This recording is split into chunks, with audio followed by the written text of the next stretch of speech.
What if you had instant analytics on your PDP images and a faster way to create content that performs better?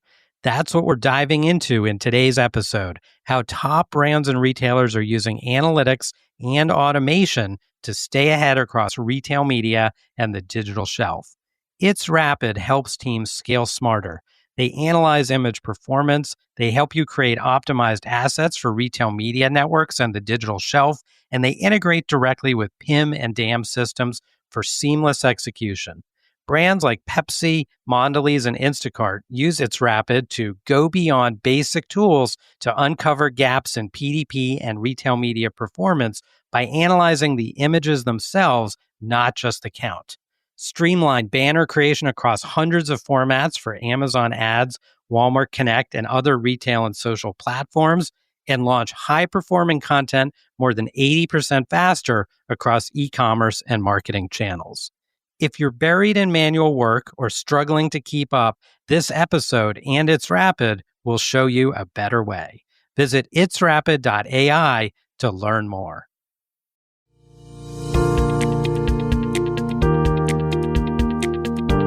Welcome to Beyond the Shelf with Dave Feinleib. This show is an open exploration of the people and process behind e-commerce. Through conversations with innovators in the space, we learn the stories of these leaders and their strategies for e-commerce success. We publish new episodes every Tuesday morning, so be sure to subscribe wherever you get your podcasts. And now, here's your host, Dave Feinleib. Well, welcome back to Beyond the Shelf. Today, we're joined by someone who knows how to turn insights into impact, dashboards into direction, and creative into conversation. It's Nate Moran, Senior Director, Growth Strategy and Analytics at Edgewell Personal Care. Nate's background includes powerhouse brands like Unilever, Red Bull, and Newell. And at Edgewell, he's leading strategy and analytics across names you know, like Schick, Banana Boat, Bulldog, and many more. He's the kind of leader who bridges the gap between brand storytelling and performance marketing, making sure every campaign not only looks good, but drives results as well. We'll dig into how Nate and his team use data, creative, consumer insights, and a little bit of AI to power next level growth. Nate, welcome to the show. Thanks for having me, Dave. And man, you really pumped me up there. So excited to be here. I'm happy to have you here. You have such a great background, and I found in our conversations so far that you're really hands-on in the work you do. So I'm excited to talk with you today. First off, would you take us back? How'd you get into the space? Yeah.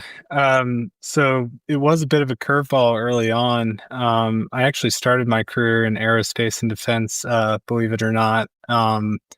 And decided I wanted to do something a little bit closer to a real consumer. And so at the time, I got recruited to come over to Red Bull. I was living in LA at the time. And they had this really cool program called the Graduate Program. Within that, they were looking for, people of all different backgrounds. And for me, it was more the analytics, the data-driven background. And so they fit me into the category management track at the time, which was super cool because I got to actually work and even show up like at 4 a.m. huddles with the distribution teams and kind of be out there, boots on ground with the field marketers, the sales folks, the distribution folks. And that kind of opened up a whole new spectrum for me, which is super cool. So that's kind of how I got my career started in CPG specifically. And then it's kind of taken off from there ever since. Broke into e-commerce with Newell brands, moved up to Seattle, did the whole Amazon thing for a while. One of the top vendors in the world, 30,000 SKUs that we were managing day to day on Amazon alone. This is like pre-APIs. So a lot of web crawling. We had to get really creative. So yeah, and then obviously went over to Unilever, worked for Unilever for a bit, and then decided to take a role at Edgewell, where it's been about 4 years now, kind of managing data and analytics end to end, and a little bit of extra responsibilities as well. It's a great run, great brands. For those who may know the products, but maybe not Edgewell, the company, would you just take a moment and tell us, what are all the products in some of the well-known offerings that we may have in our homes, but we just don't know them perhaps from the Edgewell name.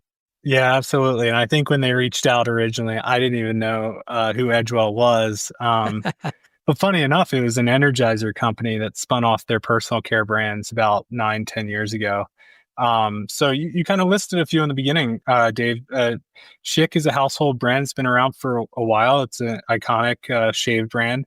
We have sub brands under that serve different purposes for various women and men. And then some of the biggest sun care brands out there as well, such as Banana Boat, Hawaiian Tropic. We even have wet ones, and then a bunch of men's grooming brands as well. So it's a variety in a lot of categories that we get to play in. So when you go on vacation, they set you up with all the products you need. Absolutely, yeah. You have to drink the Kool-Aid, but no, honestly, like this meets the consumer honestly where they're at, and so I think this is why it's so valuable for us to play in these categories. Is that it's not necessarily like a beauty play, but it's an everyday staple, right? Yeah. So, yeah, these are great. These are really household brands. And tell me about the areas you work in. You're managing analytics, but you have this opportunity to work in lots of different areas. What do you like the most? yeah, that's a good question. It evolves all the time because the area that we play in data and e-commerce and all of this is so interesting. It changes daily, as you would know. So my background is mainly at the intersection of e-commerce and e-commerce responsibilities and the data and analytics side, and bridging the two, right? Because we all know that it's more data driven than ever before, and being able to kind of bring data to the forefront of the business to actually make it a monetary growth opportunity for the organization. That's what I love to do. It's not about operations at this point. It's about how do you turn that insight into action that's actually going to drive growth for the brand or for the company. So that's kind of my background and what we do, and it's infused into even now our performance marketing capabilities as we think about what's the next best dollar we could spend across various platforms and how do we spend it efficiently to meet that consumer and that customer where they're at. That's such a great line. I think that may be the title of the podcast for this episode, How to Spend the Next Dollar. A huge question right now, obviously, in the current environment. Tell us about, first off, analytics. Often, if you don't have an analytics background, you think, oh, that seems really complicated or it's just a lot of data. How do you kind of bring it to life for the organization when you're trying to connect the dots for people? So obviously this is a big opportunity for, us as data leaders in this industry, where it's like traditionally sales and marketers who are kind of the end users of the insight or the data that you're trying to do. So we try to distill it into kind of easy to consume insights, whether it's dashboards or, PowerPoints with insights to actually power that next action. For me, it's a bit of a balance between self-serve analytics, giving people data in the medium in which they want to consume that data or insight, but it's also about kind of, part of our role is actually stewarding it, not only from data to insight, but insight to action and kind of building that closed loop feedback model. And I think that's kind of the thing is being able to kind of track that life cycle of data to insight, insight to action. And that's where like our performance marketers do it really well because they sit close to our data team and they're kind of actioning all of this stuff live. So yeah, it's a bit of everything, right? Because we have a lot of different things that we're trying to solve for, not only on an enterprise level, but also from kind of more of a localized performance marketing or e-commerce level as well. And you kind of have talked about a number of different parts of the model. When you're thinking about omnichannel overall, you've got the mix, you've got profitability, you've got traditional category management. How do you manage those and how do they all tie together? Yeah, it's an evolving space, right, as we know it. And I think some of the legacy thinking around this has driven a lot of, I guess, interesting ways to think about how we balance an omnichannel business, but also there's some principles that kind of get thrown out along the way. And what we're realizing is that actually omnichannel is kind of like a blend between all of the best concepts that have rolled out over the past few decades. Things like RGM, revenue growth management, things like category management, performance-based marketing. These are all concepts that kind of come to fruition in an omnichannel world because that journey, that consumer journey is evolving, and it's not about serving them some type of advertisement out of home or out of the store and getting them into the store. They're already shopping, right? They're already there. They're already right. there. So how do you kind of that nonlinear path? How do you kind of interrupt them, educate them, make them informed about your product using these different tools and kind of capabilities along the way? Because e-commerce is not necessarily the most margin accretive if you don't manage it properly. And so that's why RGM is so important, right? Because it's mixed management at the end of the day. You have to make sure that you're advertising and promoting the right products at the right time, at the right place for the right consumer. So that's why data is so important. And it's kind of a conglomerate of all these different, subject matter areas. I love it. And will you kind of take us into the day-to-day in your role? If you sort of break down all the different areas you're managing, is that all of those different areas? Is it specific work items, or how do you think about those pieces? Yeah. So obviously I'm in the weeds every day with some of the folks on even campaign or product level, kind of doing some work, but I'm also kind of at the, more executive level, kind of, saying, here are the capabilities, here are the things that we need to be focused on for the strategic kind of 3-year outlook. And so my day to day is different every day, in all honesty. But we have a performance marketing leader, we have a data and analytics leader. We even kind of recently developed a data engineering type of function to kind of support and fuel a lot of the growth of the DNA team as well. And we even have a digital insights team too, to kind of focus on how are we thinking about the digital consumer experience, the digital shelf, and how does even like social and some of these other areas impact that whole experience, that nonlinear experience that we talked about earlier. So amazing. So many great areas to cover. And you also mentioned in your background, at Newell, you had worked with Amazon, you made the move to Seattle.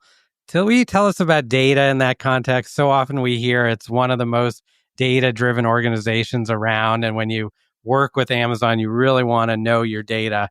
Have you found that to be the case? And what have you learned there? Oh, man. Again, Amazon's quote, I think they go by every day is day one, right? So I think it's kind of kept me on my toes ever since. And I've been in and out of it, but I never really left it at the end of the day. Yeah. However, the Newell experience on, such a large desk working on Amazon, we had a lot of SKUs, as I mentioned before. It's like 30,000 plus SKUs that we're selling, a ton of different categories across many different buyers, advertising touch points. And so it was pretty complicated. And this is all at the point in the time where, it was such a it was actually probably a bigger percentage or rate of total sales for us than most brands out there. Right. And so we were very invested in winning with Amazon early. And what that meant is I had to become really skilled in big data and kind of like how to manage large data sets easier. And so I think that was it was a big learning upskill for me, because I was coming from the category side, which was more like insight and conceptual selling and all of that stuff. And then all of a sudden I'm dealing with big data problems. So we had to spool up an Microsoft Azure data instance. We had web crawlers out there before digital shelf tools even existed. Yeah. We pushed Amazon to actually provide APIs at the time. Like there were no seller or vendor APIs at the time. Right. We had to build robotic process automation, RPA is what it's called. To connect. And just to pull all that data, we were doing it as a brand. Like now it's so proliferated with like SaaS tools and API integrators and all that. But back then it was the Wild West, right? So we were doing whatever we could. So I was a data engineer, an analyst, a category manager. I was doing it all. And I think it was just a good crash course for me to understand how this landscape that we're dealing with is changing so rapidly. So quickly. Yeah. Yeah. So interesting. I want to seg from there to data strategy. When we were talking about some of the topics for our time together today, you mentioned the importance of having a data strategy. First off, parse that apart for us. What does that mean to have a data strategy? That's a really good question, and something that every brand will probably answer slightly differently. For us, we've been very focused on kind of a three-pronged strategy for data. And that's all around the customer, like what's in it for your customer or the retailer. Those are the ones that kind of sell the product at the end of the day. What's in it for your consumer, right? Like, are you meeting them at where they're at in their consumer experience? And then there's also our side of the factor, right? Like how we think about balancing a profitable business that's going to sell with effective top line and grow market share. Obviously, if you have shareholders, you're kind of expected to do so. And so for us, it's that three-pronged strategy of bringing these data sets together where you understand about, how do you target your consumer? How do you do it effectively and profitably? And then, how are you also appeasing the customer who are at the end of the day responsible for getting that product to them? And so I think that's kind of how we break it down. And it's easy for brands to miss this because the data sits in a lot of different accountability spots, from marketing to sales to finance. Historically, when you have a centralized data and analytics team, you could start to break down those silos or there's barriers of between the data sets to actually make more sense and get everybody aligned on speaking to the same data sets. So that way, they're not kind of using conflicting data sets.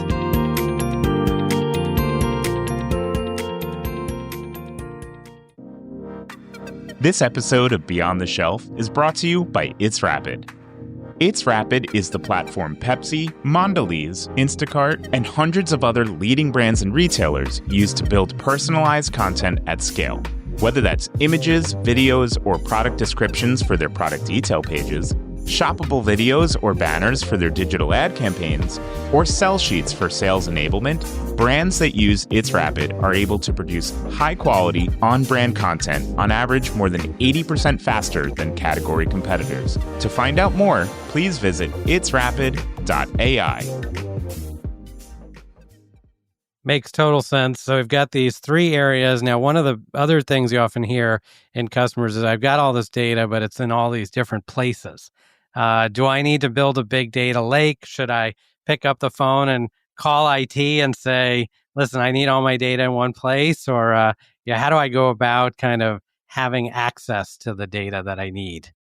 Yeah, the first thing you have to kind of ask yourself is like, what are you trying to solve before you start to go build a data swamp? Yeah, I love it. Is what they call it. Yeah.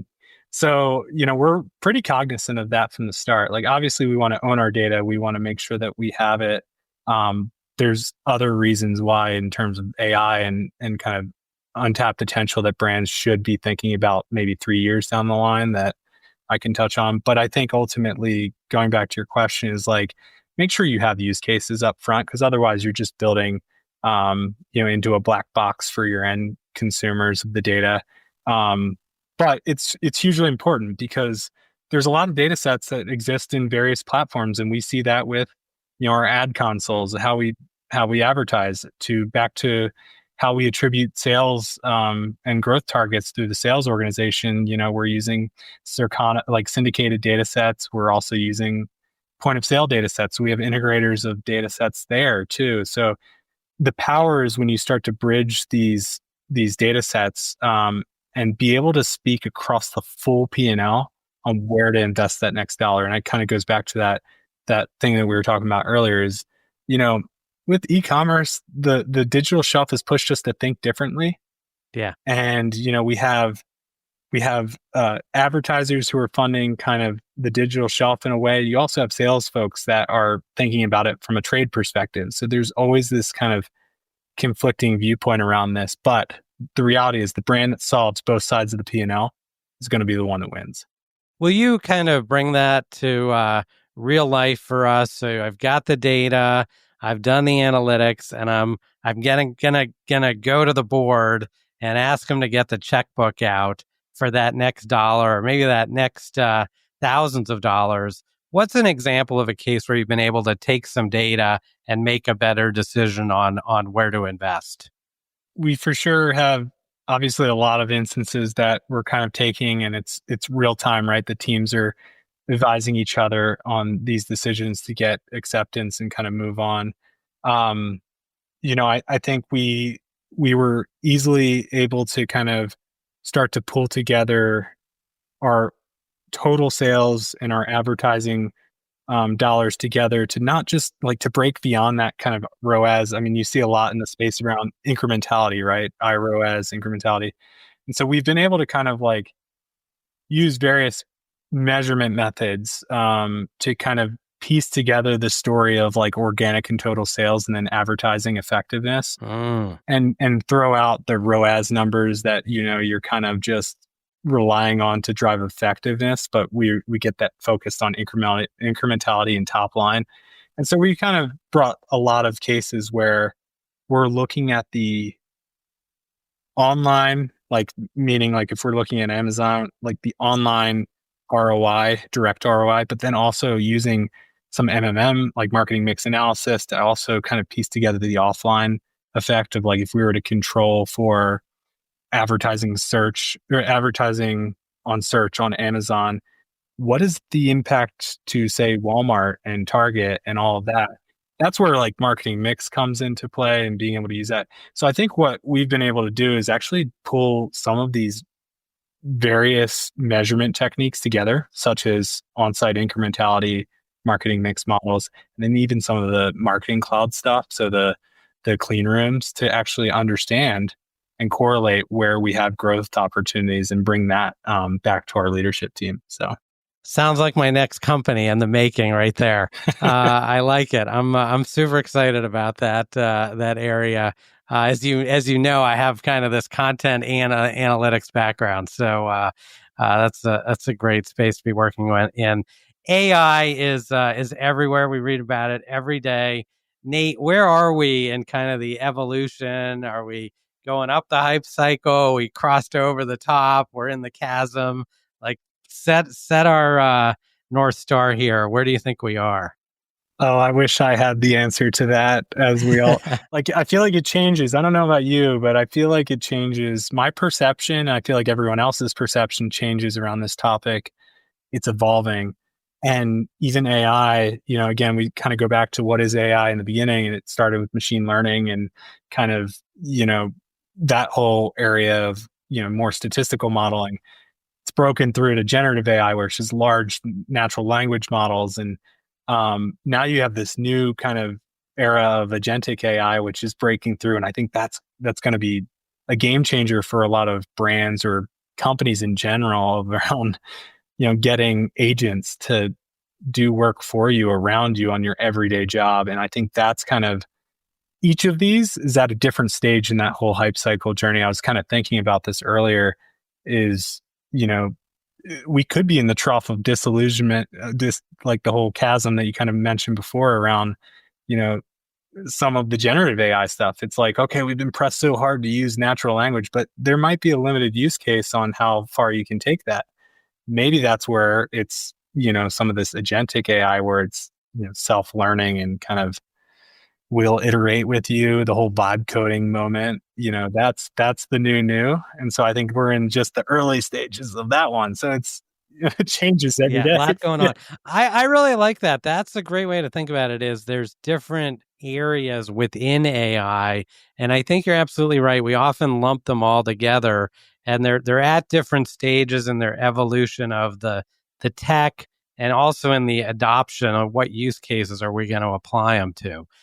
So yeah, that's a great way to think about it. We might be at different points in different parts of AI.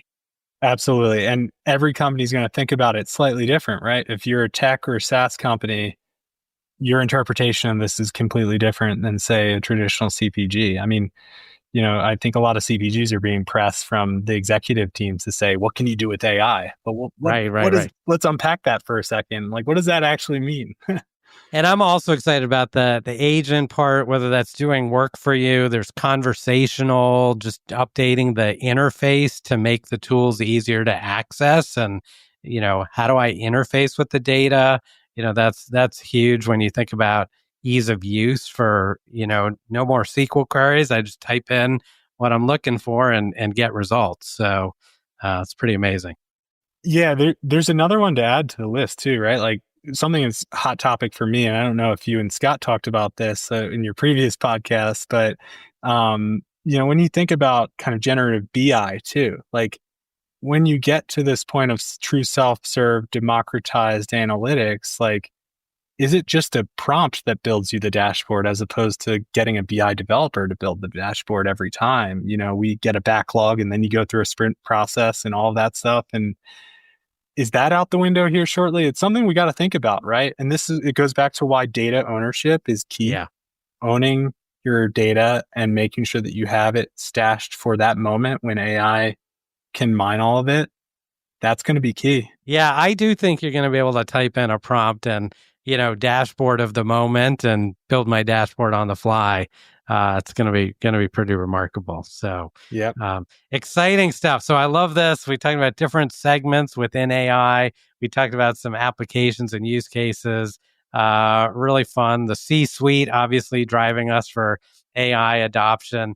Last but not least here. So you've got, you've got AI, you've got performance, and I want to ask you about creative, which is near and dear to us at It's Rapid.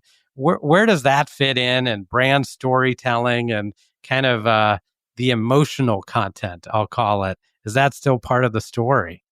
That's absolutely right. And it's something that I think a lot of brands are going through the reckoning right now of kind of, you go back to the concepts of performance versus brand marketing. Right. And I think we're in that moment where everybody's been slamming a lot of spend into the performance marketing side, the retail media space included, right? It's very inflated. It's obviously hitting points of diminishing returns in some cases. And we're starting to hit this kind of evolution where maybe we're losing touch with the consumers a bit, right? Maybe it's there's a bit of a trust issue. I just know that this item's going to come to the top of the list when I go to Amazon. Right. How are we connecting on a deeper level that actually is going to set us up for year 2, year 3 and beyond? And that's tough to measure, right? Because when you're up against the street, if you're a publicly traded company, it's you're trying to meet, certain requirements and hit certain KPIs. And so, it kind of breaks that current system where we're all kind of going after the incrementality in the moment. Mm-hmm. But how do we get to this kind of true incrementality of the true, lifetime value? And how do you get the new incremental consumer to your portfolio? And that comes through beautiful, well thought, creative and content. Well, Nate, don't forget us when you're running the place. It's a great set of perspectives, just super, super interesting topics. I want to give a shout out to our mutual friend, as you mentioned, Scott Kennedy at Franklin Sports, who put us in touch. A fellow, hopefully he'll take this as a compliment, but a fellow data nerd and a great guy. So now for the rapid rundown, which are some fast-paced, hopefully fun questions for you, your quick thoughts. First off, which Edgewell product is your go-to? Yeah, I feel like it has to change a lot, but if I were to pick one, I'd go with Jack Black Dual Defense. It's our one of our men's grooming brands. We have an SPF moisturizer, so I use that on the daily.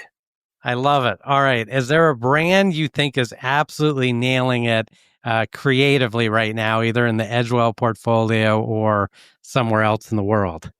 Yeah, one that stands out because I come from obviously the beverage background with Red Bull. I don't think we can miss Liquid Death at the moment. Super bold, consistent, true to their values. Such cool marketing. It goes back to some of the guerrilla marketing. I feel like they have a lot of Red Bull-esque campaigning going on at the moment. So it's super cool to see. Super and fun the way they build the brand. Amazing. One tech tool or platform that you couldn't live without. I don't know about you. I mean, this is pretty simple and straightforward for me, but like ChatGPT has been a game changer. I mean, like, regardless of all the other AI apps that are out there, it's super conversational, super easy to use. I have the business application for it too. So it's something I use on the daily again. Yeah.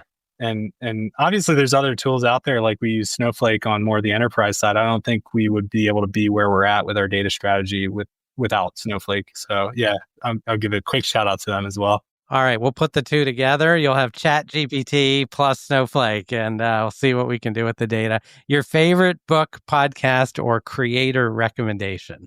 I think kind of going back to what I was mentioning before around like brand versus performance marketing, a good influencer in the space that I've been following for years now, and obviously is coming to top of mind for me is Les Binet, which he's published The Long and the Short of It. If you've seen that, and it's a publication around effectively managing our brand and our performance spends. I think for me, it's provocative and it keeps us in check in terms of like, okay, how much can we actually do in performance before we actually, hit a point of diminishing returns? So I think that's something that's really hot for me right now. Great one. And finally, what's your favorite way to recharge outside of work? So I'm from Bend, Oregon, or at least that's where I live now. And it's what I get to call home, which is awesome. It's in the mountains. A beautiful area, by the way. Oh, yeah. I'm lucky to live here for sure. And so, what I'm doing on the weekends or after work is typically mountain biking or snowboarding, something in the mountains. Amazing. Yeah, it's an incredible area. If our listeners want to find out more about you, learn more, get in touch, what's the best way for them to do that? I want to say LinkedIn. LinkedIn. Sure. Yeah, no problem. That's a great way to go. So many great topics. I learned a ton. I think you've given me a new perspective on how to think about the different parts of AI and the stages that they're at. That's super helpful. And then the different ways that brands can be thinking about the data, whether that's internally, for the customer, all the different aspects of it. So really great frameworks for how to think about these big topic areas that can be hard to parse apart. So thanks for those. Absolutely. I'm just excited to be part of it. Nate, a pleasure having you on Beyond the Shelf today. And I hope you'll come back and chat with us soon. Anytime. Thanks, Dave.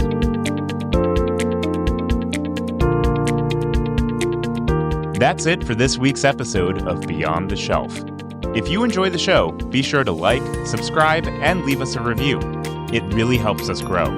And feel free to share us with your colleagues so they too can hear weekly perspectives from the brightest minds in e-commerce.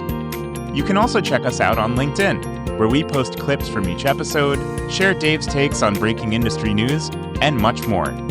Beyond the Shelf is a production of It's Rapid. Our host is Dave Feinleib, and our producers are Sean Levy-Ashvili and Jake Musiker. Thanks for listening, and we'll see you next time on Beyond the Shelf.